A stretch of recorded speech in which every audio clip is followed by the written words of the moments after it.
And today, Elena brings us a special International Women's Day press review. Elena, what are you going to start with? Hello, Claire. Yep, all women's issues today, starting with this on the front of La Croix. Equal pay, how to progress. Now, the statistics in here, I've got to say, are pretty bleak. Women still earning only 75 centimes for every euro here in France. The average pay gap across the EU is 16%. This is despite, the paper says, a whole bunch of laws being passed in France recently to try and even out the salary gap. There's a law which says all companies have to carry out an investigation into their workforce and publish the results so everyone can see that women and men are being paid equally, but only 45% of firms have actually done that. There's another law which says they have to be working towards having a certain quota of women on their boards, 20% in 3 years' time, 40% in 6 years' time.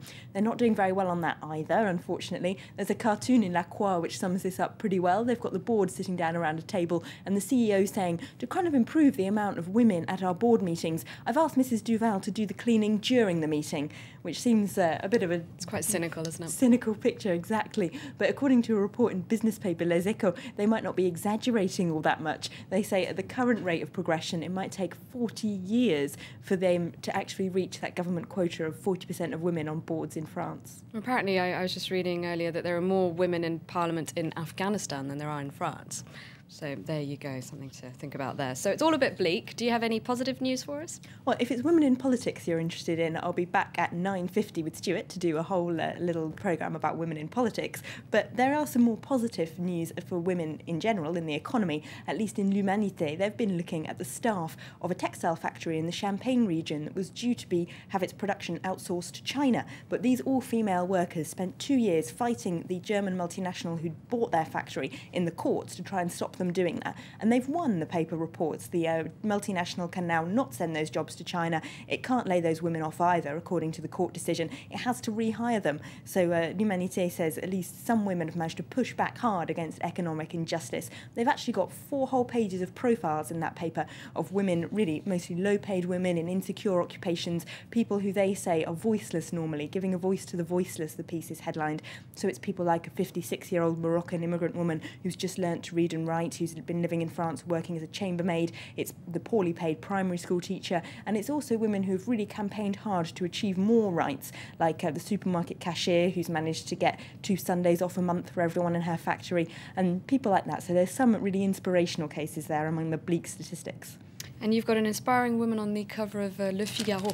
Yes, Samara Ibrahim, the woman who defied the Egyptian authorities, is the headline. She was one of more than 200 young women protesters who were detained towards the end of last year by the Egyptian army and then subjected to humiliating virginity tests in prison. Now, lots of those women, the paper says, refused to even talk about it because they felt so ashamed, but she defied receiving death threats and being called a slut on TV and by newspaper columnists to take her case all the way to Egypt's highest court, and now she's got that practice of virginity tests banned there, and in fact they're classified as a form of torture, which is all, according to Le Figaro, thanks to her campaigning. Staying in North Africa, there's another interesting piece in Libération about the state of women's rights in Tunisia a year after the revolution there, but it's not quite so confidence-building, unfortunately. The writer uses the example of that photo of a topless footballer's wife that caused a huge scandal in Tunisia to say that social mores there have become much more conservative. Before the revolution, they were quite well known for having one of the most liberal societies in terms of rights for women in the Arab world, but they reckon the amount of Islamist politicians in the new government shows that rights are going backwards, and that women, at least according to the people they talk to, feel more obliged in Tunisia now to wear the veil, and they're even being pushed out of the workplace.